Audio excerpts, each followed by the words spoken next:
हुआ कि पंजाब में आगामी विधानसभा चुनाव इनके नेतृत्व में नहीं बल्कि गैर दलित के नेतृत्व में ही लड़ा जाएगा, जिससे भी ये साफ जाहिर हो जाता है कि कांग्रेस पार्टी का दलितों पर अभी तक भी पूरा भरोसा नहीं जमा है। किंतु इनके इस दोहरे चाल चरित्र व चेहरे आदि से वहाँ के खासकर दलित वर्ग के लोगों को जरूर सावधान रहना है। लेकिन इससे ये भी स्पष्ट है कि कांग्रेस पार्टी यहाँ अकाली दल व बीएसपी के बने गठबंधन से काफ़ी ज़्यादा घबराई हुई है और मुझे ये पूरा भरोसा है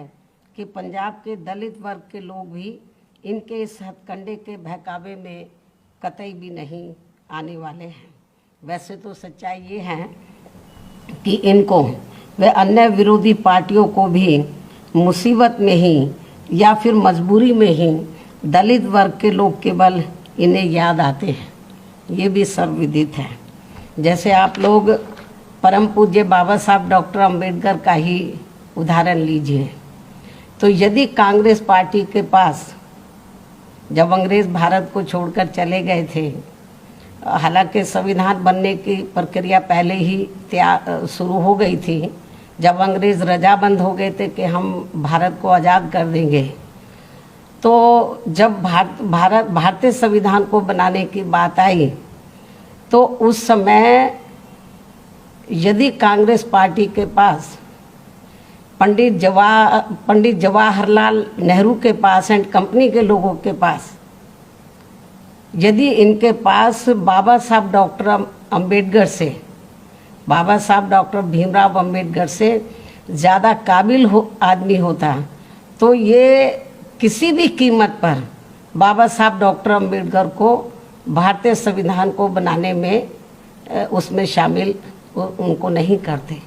और आज जो पूरे देश में दलितों को, आदिवासियों को, अन्य पिछड़े वर्गों के लोगों को जो कुछ भी उनको कानूनी अधिकार मिले हैं तो शायद वो भी नहीं मिलते। और इतना ही नहीं, आज जो पूरे देश में तो धार्मिक अल्पसंख्यक समाज में से खासकर मुस्लिम समाज के लोग जो थोड़े घने सुरक्षित हैं तो शायद ये भी नहीं होते, क्योंकि बाबा साहब डॉक्टर अंबेडकर ने इस देश का संविधान किसी जाति और धर्म के आधार पर नहीं बल्कि धर्म निरपेक्षता के आधार पर ही बनाया था।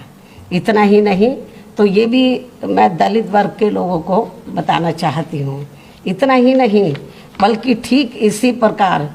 यूपी विधानसभा के आम चुनाव होने से कुछ जब अब यूपी में भी विधानसभा का आम चुनाव होने के लिए कुछ समय बचे हैं, तो ठीक इसी प्रकार से यूपी विधानसभा आम चुनाव होने के कुछ समय पहले ही, अब जब कुछ ही महीने बचे हैं, तो यहाँ भाजपा भी खासकर ओबीसी समाज के प्रति, यहाँ पर भाजपा का भी खासकर ओबीसी समाज के प्रति उभरा नया प्रेम वास्तव में ये दिखावटी व हवाई आदि ना होकर यदि थोड़ा भी सही व सार्थक होता तो इनकी केंद्र व यूपी सहित अन्य राज्यों की भी सरकारें इनके साथ साथ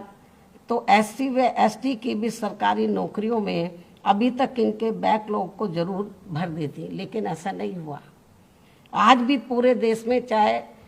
एससी एसटी का मामला, ओबीसी का मामला है, तो सरकारी नौकरियों में इनके पद अभी तक भी खाली पड़े हैं। साथ ही अब तक ओबीसी के लोगों की जातीय जनगणना की भी इनकी इस मांग को स्वीकार कर लिया होता है। यदि थोड़ी भी इनके प्रति इनके मन में ओबीसी के प्रति थोड़ी ईमानदारी होती, थोड़ी सच्चाई होती, तो अब तक ओबीसी के लोगों की जातीय जनगणना की भी इनकी इस मांग को स्वीकार कर लिया होता। जबकि इस मामले में सच्चाई तो ये है कि भाजपा व अन्य सभी जातिवादी पार्टियां भी देश में ओबीसी के लोगों की जनगणना कराने में वैसे ही घबरा रही हैं जिस प्रकार से इनके आरक्षण संबंधी मंडल कमीशन की रिपोर्ट को लागू करने में इनके लोगों ने अति उग्र होकर पूरे देश में आंदोलन किया था। लेकिन अब भाजपा का भी इनके वोट के खातिर यहाँ आसानी से इनका कोई भी नाटक चलने वाला नहीं है। अर्थात अब इनकी काट की हांडी तो बार बार चढ़ने वाली नहीं है। मुझे पूरा भरोसा है कि पूरे देश में दलित वर्ग के लोगों के साथ साथ जो अति पिछड़े वर्ग के लोग भी हैं, तो वो ना कांग्रेस के बहकावे में आने वाले, ना बीजेपी, ना अन्य किसी और पार्टी के, क्योंकि इनको ये बात अच्छी प्रकार से मालूम है कि इनको जो कुछ भी मिला है तो वो परम पूज्य बाबा साहब डॉक्टर भीमराव अंबेडकर के प्रयासों से ही मिला है।